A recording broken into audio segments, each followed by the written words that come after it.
So this is the Ultrahuman Ring AIR. I've been testing it out for a month now, and it does two things particularly well: cardiovascular health and sleep tracking. There's a lot of things I really love about this device. There's a few things I think could be improved, but most importantly, is it any good and should you buy it? We'll get into all that, but before I dive in, I do have to disclose that Ultrahuman did send me this test unit for review, but they are not sponsoring this video. However, if you do decide to purchase the Ultrahuman Ring AIR, I do have a link down in the description below, and I will get a commission if you buy it using my link. So first, what is it? It's a ring that is a fitness tracker. It tracks a whole bunch of stuff, and it retails for $350. Now that's regardless of color or size. There's a few different color options.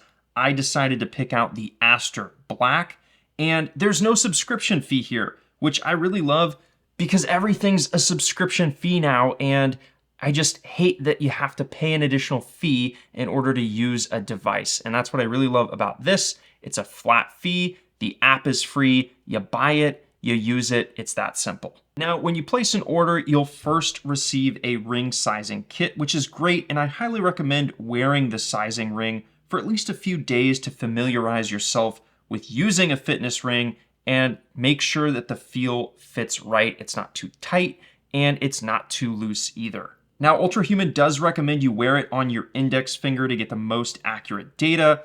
So that's what I did, and I ordered mine, like I said, in the Aster Black. So first, let's talk about the app, because this app is packed with a whole bunch of data that I think really sets it apart from some other fitness trackers in the way it's presented and the way you can use it to optimize your results. Now, it may be a bit overwhelming if this is the first fitness tracker that you're using, or if you are a first-time user. That being said, they've rolled out several updates, and I think the app is just getting better and better to use. As of this video, there's 4 main sections you're going to see in the app day to day. That's movement, stress rhythm, dynamic recovery, and sleep. Now, each of these sections is going to give you a daily score, which is comprised of various movement and cardiovascular data, which you can get a full breakdown if you tap in to see what it's tracking. It's also going to tell you where your scores fall within healthy ranges, and I think that's incredibly helpful because I have no clue what a lot of this fitness data and measurements even mean. It's also going to show you a stimulant permissible window, like when's the best time to consume caffeine and how much caffeine a lot of the leading caffeinated drinks have. At the bottom, there's a breakdown of all your individual markers. This is going to be your heart rate data, your VO2 max, and your skin temperature. There's also some other tabs on the app too, starting with metabolism. If you opt to buy the M1 Live, which is a glucose monitor that Ultrahuman sells at an additional fee. There's also zones, which are kind of like groups you can use to share scores with your friends and compare. And there's the Discover tab, which has some free meditation and workout classes, although I haven't really tried out any of these yet. And finally, there's the Ultrahuman store, where it's going to give you a list of products that you may want to buy and consider. So there's a lot of different ways I think you can test a fitness tracker like this out. And there's a lot of different fitness trackers and other products that you could compare it to. And I came up with 3 main tests, so to speak. The first being a workout, which I did an outdoor run. The second being sleep, getting a good night's sleep and seeing how it tracked that. And the third being just daily routine. How is wearing the Ultrahuman Ring AIR day in and day out, and how does it compare? And for comparison, I have the Apple Watch SE. This is my daily driver. Let's dive into workout. Today, I'm gonna go on a run and log my run with the Apple Watch and the Ultrahuman Ring AIR and see how it does.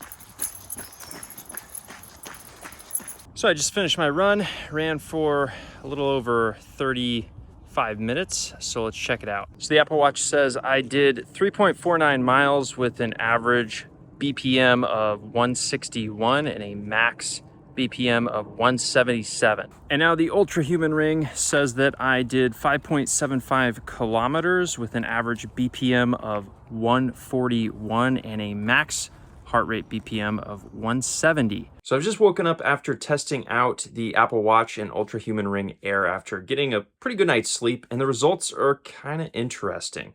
So with the Apple Watch, it says I spent 8 hours and 12 minutes in bed and got 6 hours and 56 minutes of sleep.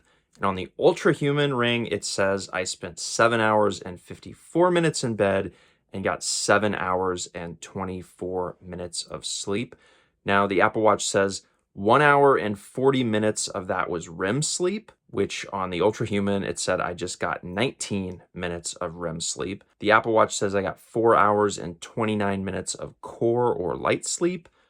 And the Ultrahuman, 4 hours and 49 minutes of light sleep, so pretty comparable there. Apple Watch says I got 47 minutes of deep sleep and 43 minutes of deep sleep on the Ultrahuman Ring Air. However, the Ultrahuman Ring Air did say that it was missing approximately 49 minutes of data during my sleep cycle, but I would suspect that that 49 minutes is the big chunk of REM sleep that I seem to be missing from the Ultrahuman Ring that the Apple Watch captured. So for both exercise and sleep, I found the Ultrahuman Ring and the Apple Watch SE fairly comparable. The data was more or less along the same trend lines. However, I did notice that the Ultrahuman Ring did track my heart rate at consistently a lower BPM, average and resting and during exercise, than my Apple Watch did. Now, as for which one's more accurate, I don't exactly know. I've heard that using a ring on your index finger is typically going to give you more accurate heart rate data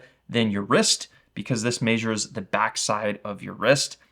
But I don't exactly know. Maybe somebody else does, and they can drop a comment down below. Now, the inconsistencies between heart rate data was a little frustrating, especially during my sleep tracking, because the Ultrahuman Ring has consistently been missing out chunks of my sleep cycle. I've done several different tests on my sleep cycle using this ring, and it will frequently miss chunks during my REM cycles, which the Apple Watch doesn't.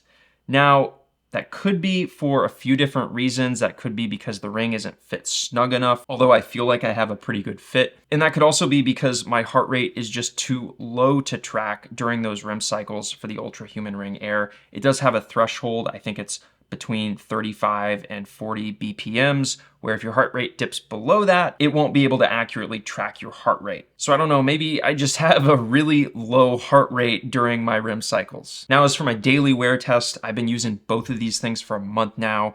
And what I will say is you put the Ultrahuman Ring Air on and you don't have to take it off for like 4 to 6 days because of the battery life, versus something like an Apple Watch where I have to charge this thing every night, which really sucks because I just put this thing on the charger and then I don't get my sleep data. And I just have the Ultrahuman Ring on my finger at all times, and I shower with it. It's waterproof. I don't have to worry about it, and it's just there. Charging this thing is super easy. You just put it on the USB-C charger. It takes like an hour and a half to 2 hours to charge. You put it back on and then you wear it for another 4 or 6 days.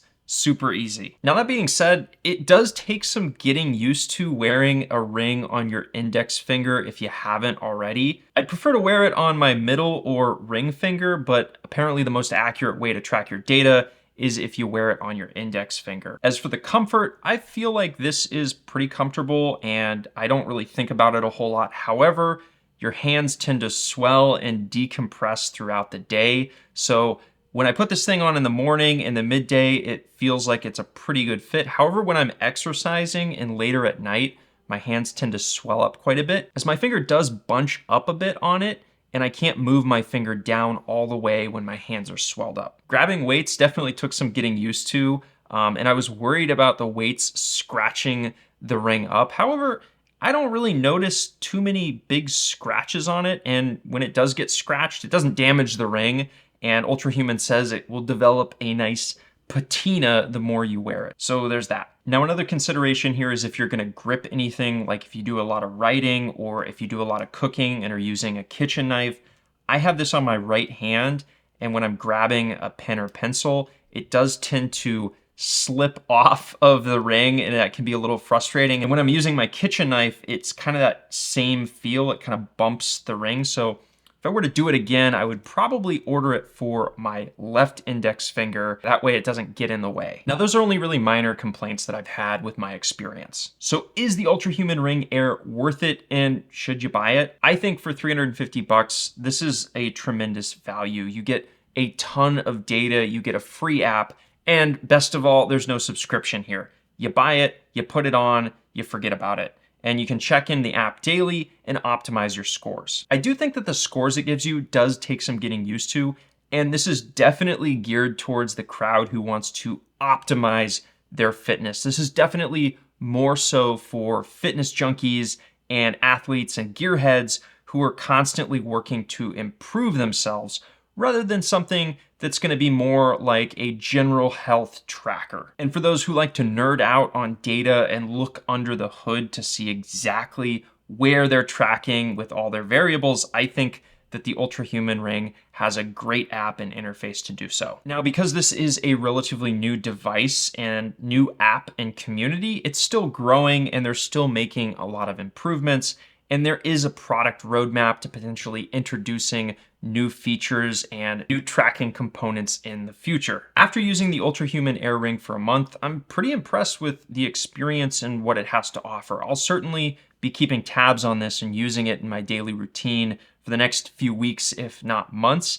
And I also am curious about using their metabolism and glucose device, the M1 Live. So if you're curious about how that works and would like to see me review that in a future video, let me know in the comments below and I'll consider testing that out.